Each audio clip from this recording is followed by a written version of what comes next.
Terry Hodgkinson, welcome again to the University of Huddersfield. Thanks, John. You're here today for the symposium entitled Decentralisation and the Future of Yorkshire.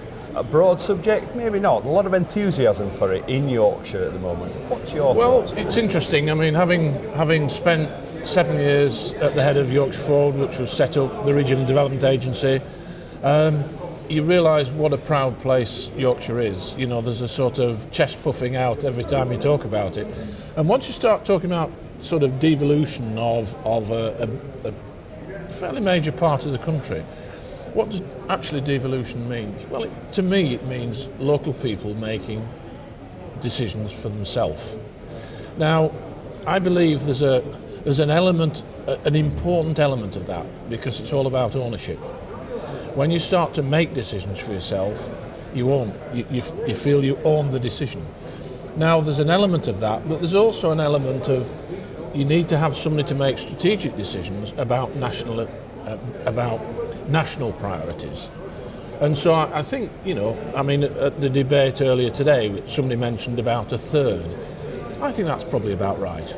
If you could get a third of the spend to be dealt with locally, to deal with issues that are really important on the ground.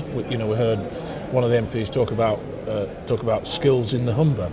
You know, I was very much involved in that Siemens pitch, and part of it is about how can you create 1,000 skills that aren't there within 2 or 3 years. That's a major step.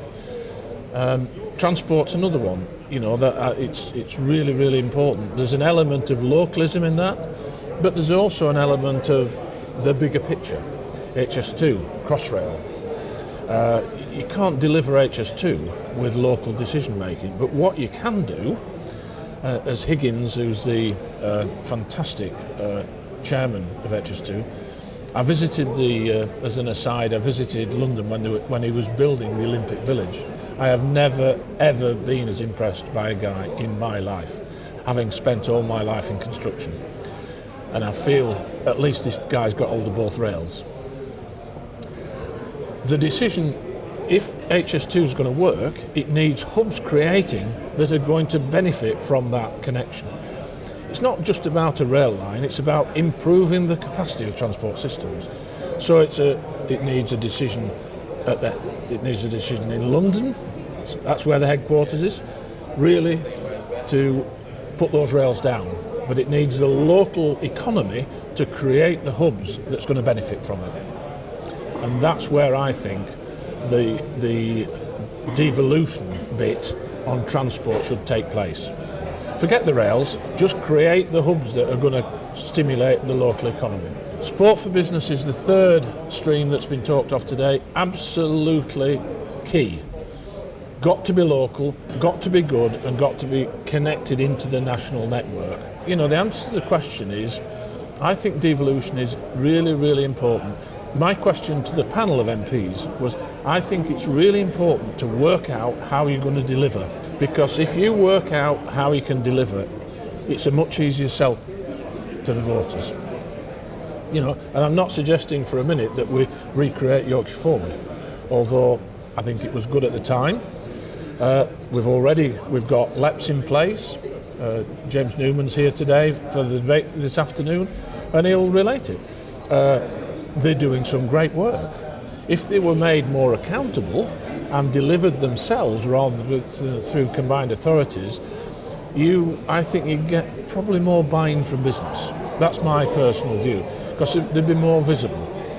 They're visible only with a partnership arrangement. All the MPs talked about the support for Tour de Yorkshire. It was absolutely fantastic. But in 2006 or 7, the Yorkshire Forward disbanded the Yorkshire Tourist Board. Because, yes, they were doing a reasonable job for bed and breakfast and hotels, but we wanted something to sell Yorkshire to the world stage. That's why we set up Welcome to Yorkshire and Gary Verity. There's the political will at the moment, because there's a general election coming. Do you see it continuing after the election? Would you like to see it continue? I'd like to see it continue. I think, yes, it's on every party, virtually every party's agenda, devolution.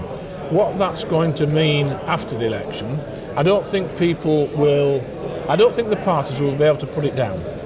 It's the scale of it that's going to be important, and what elements of it can be delivered. I worry a little bit about how you can build capacity to deliver.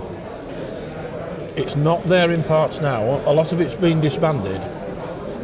Business Link and things that were, in place to support business are frail or gone.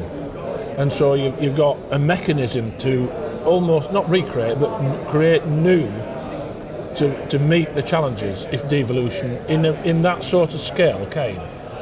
The local authorities, they're reducing the capacity because of cuts and what have you. Look at Wakefield, Kirtlees, they're all the same. Wakefield's 38 million. So a lot of the economic development activity has shrunk, and now they're asking to deliver more. So I think there'll be a capacity issue around the devolution agenda, and I think that's one of the issues that needs seriously to be addressed. The University of Huddersfield, inspiring tomorrow's professionals.